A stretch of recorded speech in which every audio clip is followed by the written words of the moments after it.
नीलाम्बुश्यामलकोमलांगं सीतासमारोपितवामभागं पाणो महासायकचारुचापं नमामि रामं रघुवंशनाथम। आज की परिचर्चा का विषय है कर्मयोग। और भगवान श्री कृष्ण ने गीता में कर्मों के बारे में क्या कहा है, ये मैं आपको बता रहा हूं। नियतं कुरु कर्म त्वं कर्मजायोह कर्मणः शरीरात्रापि च तेन प्रसिद्धेत कर्मणः। अपना नियत कर्म करो, क्योंकि कर्म न करने की अपेक्षा कर्म करना श्रेष्ठ है। कर्म के बिना तो शरीर निर्वाह भी नहीं हो सकता। कर्म इंसान को करना चाहिए जो तुम्हारे कर्म नियत किए गए हैं। नियतं कुरु कर्म, अपने समाज शरीर के द्वारा बुद्धि संस्कार के द्वारा जो कर्म नियत किए गए हैं उन कर्मों को करना चाहिए। त्वं कर्म जायोह कर्मणः, और कर्म न करने की अपेक्षा कर्म करना, अपने ड्यूटी पे जाना बहुत ही अच्छी बात है।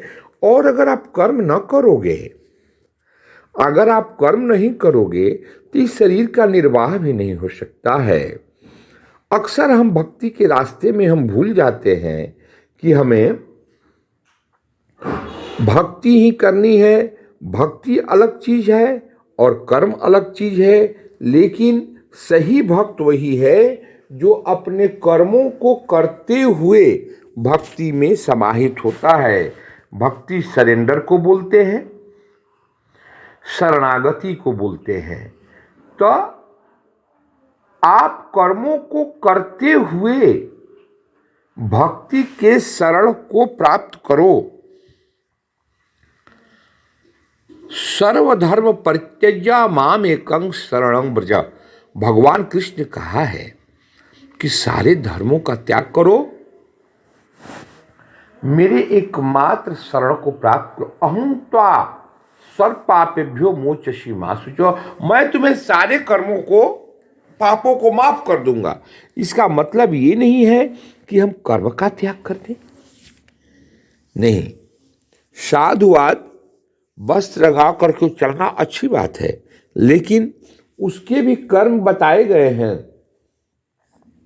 उसमें जो निहित कर्म है, उन कर्मों को गृहस्थ हो, साधु हो, ऋषि हो, घर हो, बाहर हो, हर जगह हमें करनी है।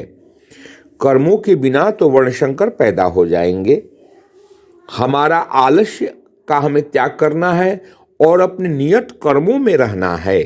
नियतं कुरु कर्म, हम अपने कर्मों में स्थिर हो और अकर्म की स्थिति को प्राप्त न करें।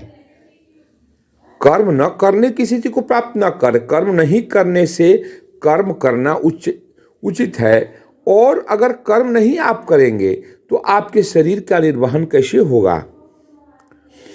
आपको स्नान करना है, शौचालय से निवृत्त होना है, पुनीत वस्त्र धारण करने हैं और अपने कार्यालय में, विद्यालय में जाना है, पढ़ना है और पढ़ाना है, सीखना है, सिखाना है।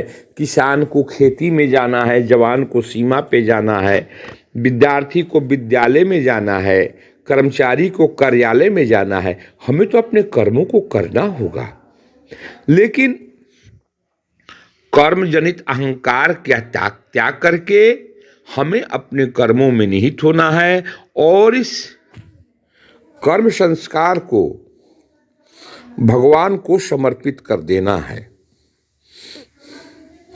इससे हमारे अंदर एक सूक्ष्म संस्कार का जन्म होगा और वो संस्कार हमें जीवन के प्रति प्रेम पैदा